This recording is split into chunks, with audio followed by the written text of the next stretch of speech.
So I guess I want to start by asking a little bit about the origins of this movie. Lesley, I know you had written a book about Halston, your uncle, and I'm curious, had it always been your intention to develop that further into a movie, or is it something Roland came to you with? How did it get started?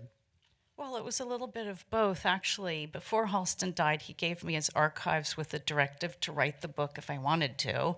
And it took me 20 some years to start digging through the boxes and reviewing all the material in the archives. And I realized there was so much more for the world to see than just the book. So Roland is a family friend. I've known him for a while, and we'd spoken about doing something else with the Halston legacy. And so here we are. I'm so excited. How did it start from your point of view, Roland? I mean, what were your initial conversations like, and how did you see this movie? Well, as Lesley mentioned, we've been friends for a long time, and the friendship started through her brother George. Lesley wanted to do something about Halston because so much about Halston is somewhat flat. The image of him, unfortunately, through the years, people don't have a very complete picture of him. They tend to think of Studio 54, which was a part of his life, but it wasn't the only thing of his life, and it dominated the conversation. So when she wrote her book, I think she did something really great. She formed a picture of a complete man. And then when I read that, I was like, okay, now we're on to something. There's so much more than that Studio 54 stuff. We have a complete picture with an amazing story that needs to be told. And how did you know that Frédéric was the director to tell that story? Well, I saw Dior and that did it for me. I had seen a bunch of other films, and I considered other directors, and I didn't really like anyone's take. I didn't think that they were going to push it forward. There's no point in doing the Halston story if you're just going to tell the same thing over and over again. And then I saw Dior and I was really taken by what Fred did, which was to tell not the obvious story. He told the story about the back room, and I said, I want that approach. I want somebody who to do the Halston story in a way that no one else has done. Frédéric, you had done a bunch of fashion films before as director, editor. So was this something you were interested in, or did you kind of have to get talked into it? I gave Roland a little bit of a hard time in the beginning because I was eager to sort of do something else than fashion because I love fashion. I've loved all the stories I've told in fashion, but I was telling Roland, what's the biggest story beyond fashion? And I think on a deeper level, after making Dior and I realized that I wanted to talk about the place of creative people within an industry. I think I had been at a boardroom table with corporate people and realized that I was very alone and I was speaking a totally different language and that I was not getting through to people. People were not interested in making creative decisions or a creative product. They were just interested in the bottom line. And so Halston's story completely resonated with me and devastated me. And I was like, wow, this is the little bit that I've lived through, times 1,000. And I wanted to understand how that happened. The more I read, the more complex the story got. Yeah, well, it's such a complicated story, but I think you came up with a great sort of structural device with the narrator who's digging through the tapes, the fictional character. I'm curious where you came up with that idea and how early in the process and what your thinking was there. I think it was pretty early. I mean, I think it was really going with my instinct that this was a very big story and it needed a big frame. I was interested in doing something that would maybe look and feel a little different because Halston to me felt like such an enigmatic person. There was something that I couldn't completely unlock about Halston, even though I had all these different point of views, Lesley's, all the models, the businessmen, everyone was describing a different person almost, and there was something almost like a rosebud missing in the middle. And so I started thinking of the storytelling and how I could make this fun for the audience, just like it was fun for me to investigate Halston, really, because it became sort of an investigation.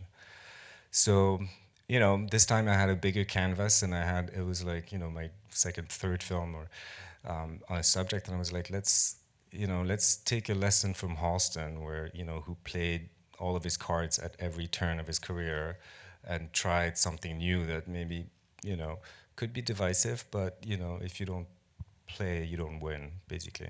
Stanley, aside from the great score, you have really great use of source music throughout the film. And I'm curious, what kinds of factors go into the decisions behind deciding when you're going to use score, when you're going to use songs, when you're going to let things play out silently? And Stanley, are you a part of those discussions, or do you just hand over the music and find out what they did in the mix when you watch the finished film? It varies in my case from film to film, but in this case, he had a great selection of. I really liked the Elvis piece in the front there. That's really nice, and so he had a nice collection. There were some things I had to sort of redo for budgetary reasons, but source music is kind of magical to me. It's sometimes when you're looking at a picture and you just look at it. We need a song there. It's difficult to explain why. It just, for me, we shouldn't put score there. It should be a song or nothing, so. And the source pieces in this piece are right on, spot on, so. And we were able to use source music from you, too, for the Yeah, Studio 54. Studio 54 scene is basically a track from 77? Yeah, 79 maybe. It's a while ago. By Stanley Clarke. Well, the music really just unifies the whole thing, and it's a very seamless, smooth ride, this movie, but again, so complicated. I'm curious what the editing process was like. How much trial and error was there getting to this version? How many different versions were there?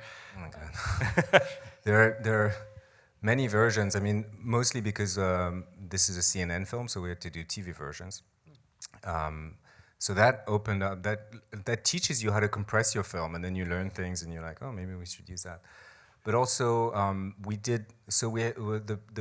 the film we showed at Sundance is slightly longer, and we're going to release that on Amazon, I think, later this year. It's going to be the director's cut, quote unquote. And I mean, I'm probably the only one who keeps track of all the different versions in terms of like what's in it, what's not. But it was a very, very long editing process because I really wanted it to play, as you say, like really sort of seamlessly, and because we're working with so many different parts, so many interviews, and then a few scripted scenes and archival, it was very important for me that it became just one thing, and that took time to actually to work out.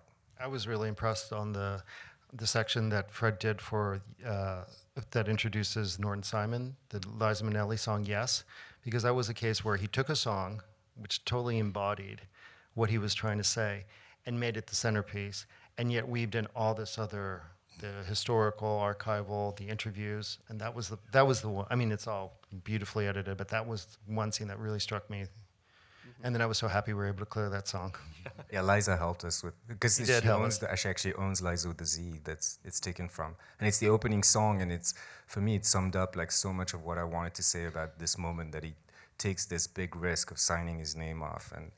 And I it was important. I never saw Halston as a victim throughout this whole, his whole life. I felt like he really, it might have ended tragically, but he had, an incredible ride. And he, when he signs with Norton Simon, I think he had this very positive outlook on life about saying yes and like taking chances, taking risk, seeing the positive, and not necessarily the negative consequences.